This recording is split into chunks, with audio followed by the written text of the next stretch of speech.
Hello, welcome to my channel. My name is Misty, and today's video is going to be a video about the things that I wish I had as a homeschool mom. Also, guys, I would love for you to, down in the comments, tell me some of the things you wish you had as a homeschooling parent. Before we get into today's video, make sure that you hit that red subscribe button down below. That way you can stay up to date with all the homeschooling videos on this channel. And the like button lets me know that you found this video either entertaining or helpful, so I know you want to see more of this in the future. And I have no script. I have not written anything down. This is off the top of my head, so let's go. Okay, so the first thing I wish I had as a homeschooling mom was patience. One of the things I wish I had as a homeschooling mom is more patience. Oh my goodness, sometimes it's so difficult to be patient, especially on those days where you're like trying to go over something so simple and it almost feels like that joke where you're like, if Johnny had one apple and he gets two more, how many, like that whole joke where it's like frustrating because it's the simplest math problem. Some days are like that where I'm like, oh my gosh, why are we not grasping this concept? But I mean, you can only make a child's brain do so much, you know what I mean? And also having a toddler and all toddler tantrums, things like that. I need more patience and I need more grace too. So that is the first thing I wish I had more of, though it does grow every day how much I have, but definitely more patience. Another thing I wish I had was, do you remember from back in the day, if we're like the same age, back in the day in school, we had those overhead projectors where it was like the teacher would write on the glass with the erase markers and then it would project onto a wall or a screen. I love those things. Back when I was in a school setting, when I had a classroom, I lived by that. I would trace and draw so many things, come up with stories to do on it, so much stuff. So I think I might actually try to invest in one. I don't know. We'll see. Can you find them now? I don't know.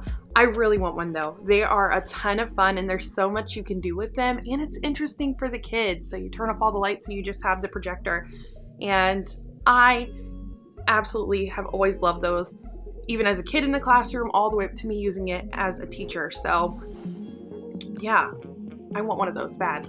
Here's another materialistic thing, but have you guys ever been on Pinterest and gotten targeted for a lot of their learning toys or just knickknacks, things like that? Etsy has amazing things you could use for homeschool.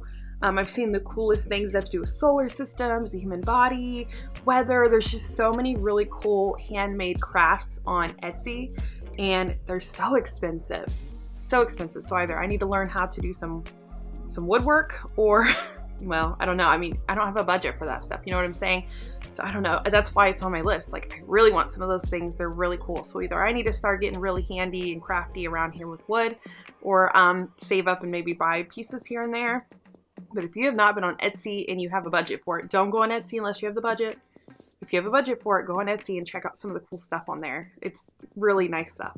I think this next one is relatable for all of us. By the way, this video is not necessarily, okay, maybe it's complaining a little bit. Maybe more venting, but I don't know. I just thought this would be a fun, entertaining idea, and I just thought of it, so I was like, okay, let's film it. It's not planned. I just thought it'd be fun to kind of get out there and talk about the things that I wish I had as a homeschooling mom. And the next one is, I think you will all relate.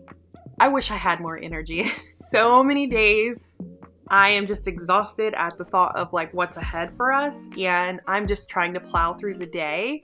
And I try to enjoy it as much as I can, but what are you gonna do when you're tired? It's really hard on some days. Those really tired days can just be really hard. So I wish I had more energy in that way so that I could have, I don't know, more fun or be a little more alert. I guess being alert would be really nice, to be more alert during our homeschooling and through the rest of the day. But definitely need more energy. And I don't know, sometimes sleep can fix it and sometimes it can't. Another thing I wish I had more of was like a space just for art. Oh my goodness, I want a space for art, which I could. You guys don't know, but on this side of the room, still have not finished it. So you guys have seen the homeschool room makeover for about 70% of the room. And there's still a whole nother section over here that is untouched, unpainted, and quite cluttered that we need to minimize still. And I'm staring at it right now. And I don't know, maybe we can make an art space over there. Not sure, but we'll see. But I would love to have an art space for open art and just a lot more creating and giving the kids the availability, not like just crafts. Like I don't want assigned crafts. I want open-ended art. And so I'd love to have a space to just have different types of materials and different mediums and all these just different things to tinker around with art. That would be lovely. I'd love a whole art section. I'm literally over here trying to envision it.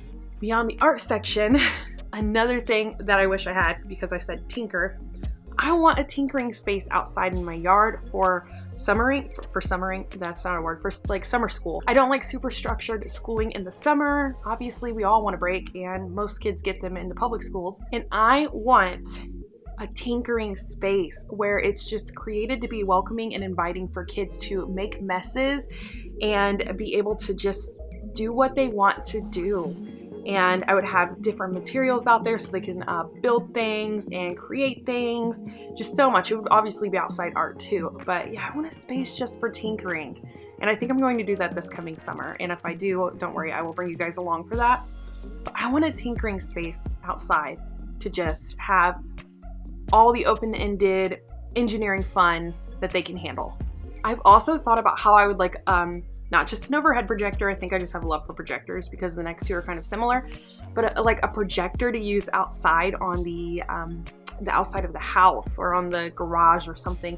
I'd love a projector where we could do like movie nights under the stars or learning videos under the stars. Maybe we learn about the galaxies and outer space and we have some videos going while we're out underneath the stars ourselves watching those videos. I think that'd be a ton of fun. We do have a massive mosquito problem here though, so I don't know how well that would go in actual real life, but I would love the idea of doing this. So we would create little, I think we would create like little drive-in cars out of cardboard.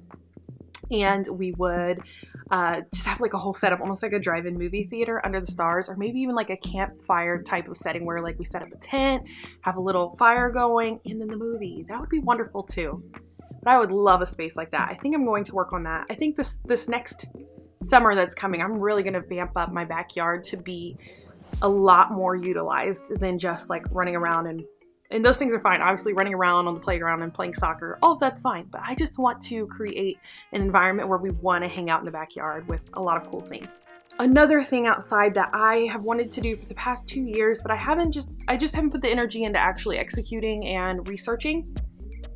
But I have this vision, and it's probably already out there, but I have this vision of creating this massive, maybe not massive, but massive to children, structure where it's almost like a plexiglass framed, and we can do art on the plexiglass and they can just use their fingers and create art on it.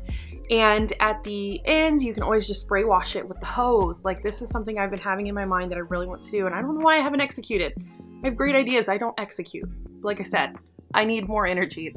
That might be why I don't do these ideas. But I want to create just a really cool plexiglass art thing and let the girls just go at it, and then we'll just, you know, wash it off when we're done and do it again.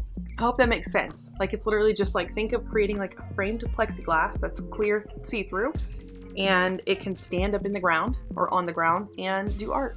Though I imagine I'd have to secure it pretty good. Don't want it toppling over on kids. And the last one I think I'm going to talk about, I think I'm really heavily leaning into art right now. But this next one, I think we're actually going to do it soon. And, well, I don't know. There is a whole virus thing out there going on. But I would love, my oldest daughter loves art, loves it so much. I want to create, and maybe we can do it outside in the backyard. That might be the way to go. I want to create an art gallery where we can put all of her artwork on display, and we can create little invitation cards. And I got this idea from this yellow kit back here. And that's the Oyster Kit. If you don't know, it's a great subscription. We're not currently subscribed because we are on a really tight budget for some big house stuff. But if you have the budget, it's like, I want to say $20 a month, and you get the Oyster Kits, and it's amazing. Go check them out. I'll have it linked below. But create an art gallery, set up all of her artwork. I would want to display it and create little invitation cards. And obviously we have to be very careful about timing and how we do it with everything going on right now. I would create this art gallery, and we would set up times for people to come and look at her art. So almost like how in public and private schools, they would get like parent-teacher conferences in a way, so you can check in on what they're doing. This is a great way for family to get involved and friends, and to come see what we're doing and just kind of get an idea of how the year is going. So I think I'll do that, and I think Vivi would like this. This is a way to not hoard all the art, to keep this in mind. I think what we'll do is we will put a price by pieces of art, and it will just be, you know, anything from 25 cents to $5, something like that. We'll put a price next to different artworks that she does, and people can buy them. That way she's being rewarded with cash, and I'm getting the artwork out of my house because I can't keep all of it. I think that would be an awesome idea. I just came up with that part, making money for her. So the little girl's a little entrepreneur too. She'll do some creative things to get 25 cents here and there. So I think that would be a great way to do that. That is another video idea I just gave myself. I'm glad. Okay. This is almost like a brain dump, but I'm not writing. I'm verbally saying it. I might do these more often. You get a little more feel of my personality compared to like, I don't do scripted videos, but I mean, those videos are planned with bullet points. So instead of getting those bullet point videos, you're getting a little more of my personality. But all right, those are some of the things I wish I had as a homeschooling parent, and I hope you enjoyed this video. And don't forget to hit the subscribe button for more homeschooling content. If you found this video entertaining or useful or helpful in any way, make sure that you hit the thumbs up button. I'll see you guys in the next video. Have fun homeschooling. Bye!